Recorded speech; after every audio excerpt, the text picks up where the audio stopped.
mar kale ayuu khilaafka xisbiga kulmiye cirka isku sii shareeray kadib markii go'aamo sii holcinaya khilaafka u dhaxeeya madaxweyne Siinaanye iyo gudoomiye Muuse Biixi Cabdi uu sii xoogaystay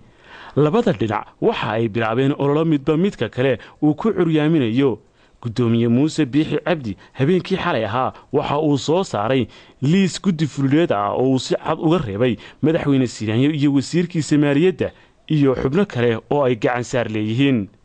taabadelkeeda ayaa shir jiraa'id maanta ay qabteen xubno uu hogaaminayo madaxweyne ku-xigeenka Soomaaliland xubnahaasi oo ka mid ahaa guddigii fulinta ee ay magacaabeen guddigii hogaaminaysay shirweynihii saddexaad ee xisbul xaakimka kulmiye xogayaha guud ee xisbiga kulmiye Xasan Siciid Yuusuf oo maalmo ka hor la safnaan jiray saaxiibadii Muuse Biixi Cabdi iyo Maxamed Kaahin Axmed ayaa mar qura lagu dhex arkay garabka madaxweyne Siinaanye hawsha qabatay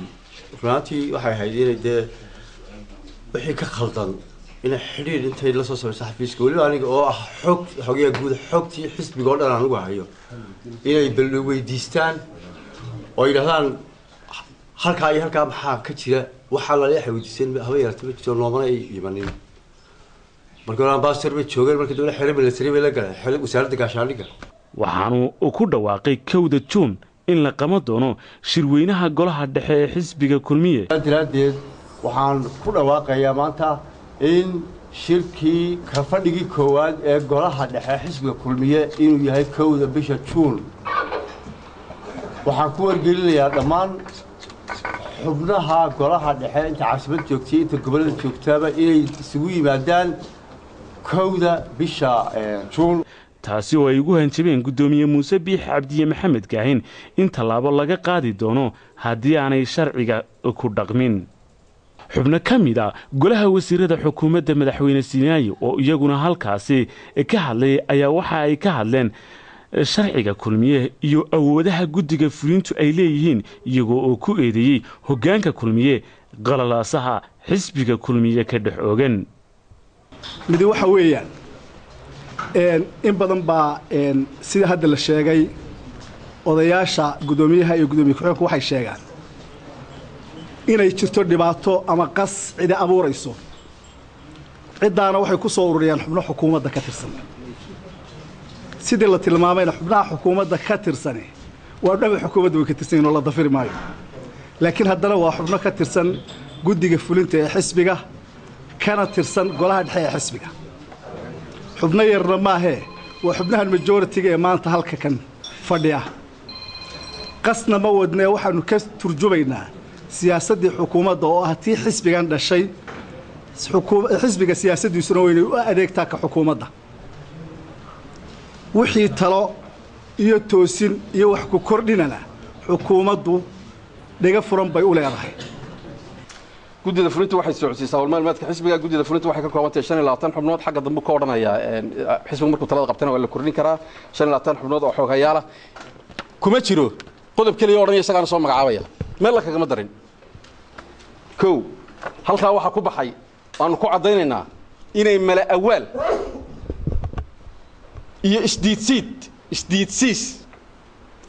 ma filayo xeerka xisbiga ninka akhriyay xeerka qarankana in leedo mu akhriyano ma filayo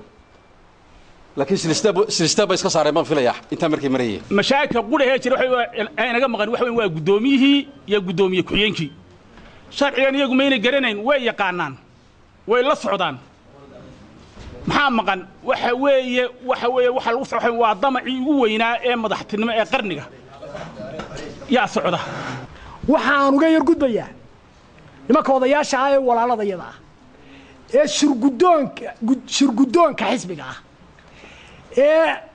shirarka jaraa'id qabanaya ee xisbiga la kala kaxaynaya ku hadlaya ee tallaabooyinka qaadayaana ay khilaafsan yihiin kii xisbiga iyo kii qarankaba waxaan leeyahay ku soo noqda qawaaniintii xisbiga u yaalay iyo kuwii qaranka u yaalay oo u hoggaansama oo waa laydin ogoliyay kol haddii laydin doortay hoggaankii xisbiga ku soo biira madaxweyne ku-xigeenka Soomaaliland oo la weydiiyay su'aal ahayd fashilaada siyaasadeed ee soo food saartay xisbiga kulmiye taasi oo keentay in kulmiye iyo xukuumaddiisu ay u dagaal ka dhex qarxo in ay muujinayso in taladii dalka aanay gacanta ku haynin ayaa ku jawaabay xogka waddanka gacanta ku haynaa taas iyada kuma jirto hawl maalmeedkii qarankuna u socdaa waxaa la isku hayaa waa xisbigii xisbiyaduna dabcan khilaaf wuu iman karaa waa lagu dhex mormi karaa mana jeclayno hawsha dibadda naga soo baxdo oday waxaa laga sheegay yidhi islaantiisii maartay isagoo suuqa eriyan la arko waxaa la yidhi hebelow waa maxay waxaan ceebta ka dhacday meeshaba soo digani islaanta suuqa eriyanaya wuxuu yidhi ninay naagti mar walba isayaane tayadu dibadda ila soo baxday buuri tayadu dibadda ila soo baxday buuri dee dibadda noola baxday maanaan jeclayn inaan gudaha ku kala maarata gudaha aan ku kala baxno shuruucdeeda iyo codkayga ku kala baxnahayd si kastaba ha haatee qalalaasaha khilaafka kulmiye ayaa 1 Juun cirka isku sii shareeri doona haddii xal kale aan la helin warar xogaalihi waxa ay Star TV u sheegayaan in qorshaha xukuumadda Soomaaliland uu daaran yahay in daaqada laga saaro Muuse Biixi Cabdi iyo Maxamed Kaahin walow aanay cadaynin qaabka ay doonayaan laakiin xogta TV-gu helaya waxa ay sheegaysaa in khilaafka kulmiye dhexdiisa ka jira wax kastaba ay suurtagal ka noqon karaan Hargeysa hoteelada waaweyn waxa ka socda shirar duceedyo dhinacyada isku haya ay ka wadaan Cabdiqaadir Xuseen Nuur Dacar Star TV magaalada Hargeysa